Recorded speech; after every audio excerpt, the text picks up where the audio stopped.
Next up, we have a project run by two fellow UW students. So props to them. They are students and they are doing this, and that is hard. Being a student is hard already. And they are also here rethinking Seattle's housing market.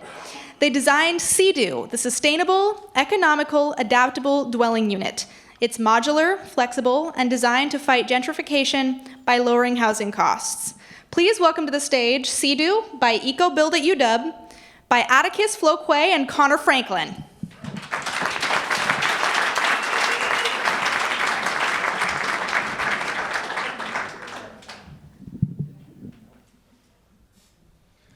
Hello, I am Connor. And I am Atticus. As I'm sure, especially from many of these other presentations, that we have a pretty good understanding of the housing difficulties in Seattle. Over the last 30 years, we have seen the median inflation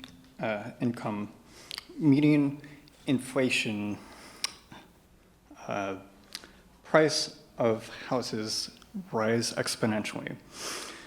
And it's increased by at least 2.5 times than what it was 20 years ago. Additionally, the average commute time has increased substantially as zoning has encouraged sprawl to be away from urban centers. Seattle's population continues to grow, and we see the need of more centralized housing in these urban centers. With not enough housing being built in areas that aren't being upzoned properly, Seattle's needs aren't really being met. And it disproportionately affects minorities and people who are most vulnerable. And it's been pretty much the fabric of a lot of Seattle's cultural diversity. So researching and contemplating a lot of these issues that we're kind of plagued with, we came up with the question, how can we design spaces that adapt to the diverse circumstances that address the housing crisis in Seattle? So our answer lies in the new zoning changes, especially the ones that were proposed and built off of recently. These allow for adaptive residential models, especially what is a attached accessory dwelling unit and a detached accessory dwelling unit. We're going to be talking about the detached accessory dwelling unit, more commonly called the DADU.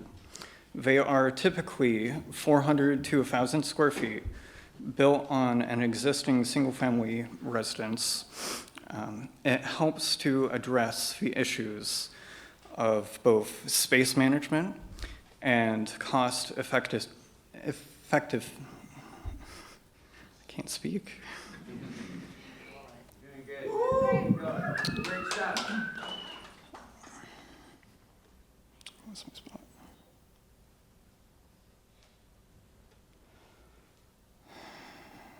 Sorry. The last 20 years have seen a huge growth in popularity because of the differences in zoning changes and propositions for these adaptive new models. And as someone who has personally experienced homelessness, I find value in a style of housing that adapts and is very affordable, especially to students.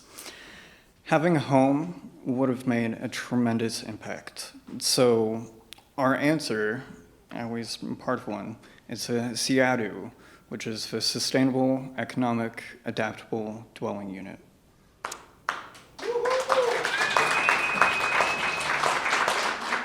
So the main focus of our CEDU is it's based off of modular design and conventional construction. While these two forms of construction are pretty common place in the industry, you don't really see them together anymore. So in terms of modular design, we really wanted it to be replicable, adaptable, and most importantly, simple to be designed for homeowners, which would allow it to be placed on many different plots. So what we did was assemble a catalog in an online software to be able to assemble panels and modules together to be able to make it much simpler for designers and especially homeowners to be able to create their own homes. And then in terms of conventional construction, why we chose to utilize this system is a lot of times modular design is paired with prefabricated buildings and built in factories, and conventional construction really avoids this. It especially allows us to do construction on very tight sites, which would normally involve having to have a crane, especially being in the backyard of a house. So here are some of the examples of some of the panels that are key to our modular design. All of these are uniform 4-foot by 8-foot assemblies made with mostly materials that have framing that are low embodied carbon and also have very high R values. In our floor, wall, and ceiling assemblies, all of them are well above 40 R value, utilizing materials such as cellulose insulation. Also, having these panels be standardized allows them to be very predictable. It allows all of our costs to be able to, our material costs to be able to be predicted along the way. So so we have much more accurate budgetary limitations. Finally, the standardization allows for all of our materials to be locally sourced. We made sure our material catalog had standard sized like lumber to be able to, so all of it could be sourced from local hardware stores, overall reducing costs.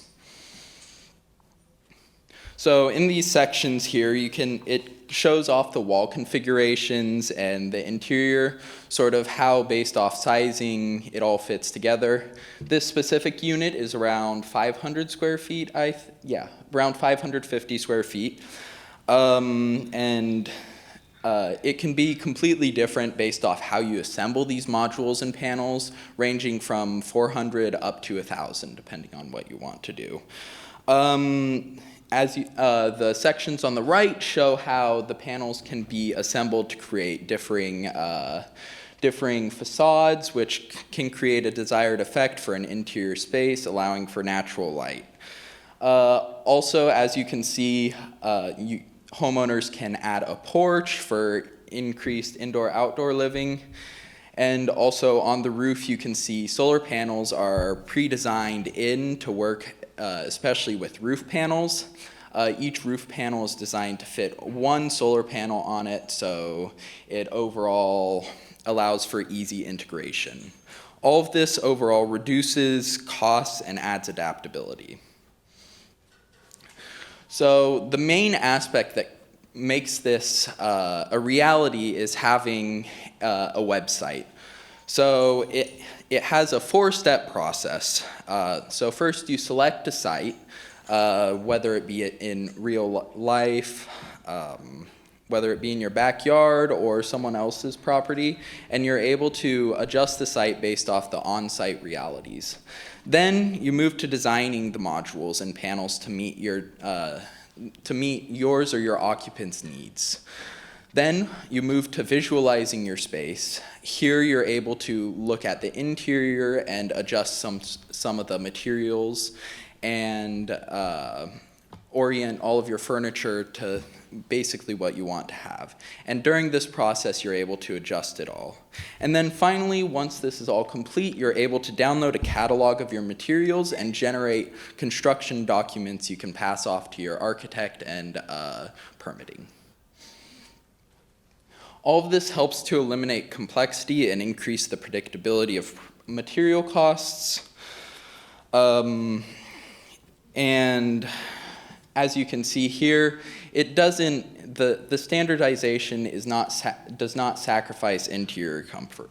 It allows for large open areas that allow for spacious kitchen, living space, and bedrooms, along with the catalog being integrated to have large windows and other aspects to increase comfort. Additionally, Energy Star appliances and heat pump allow comfortable living year-round. Finally, interior design and materials reflect the diversity of the nature in Seattle by emphasizing wooden and other natural elements. This helps to create an affordable, sustainable, and livable home to help address Seattle's housing crisis. Thank you.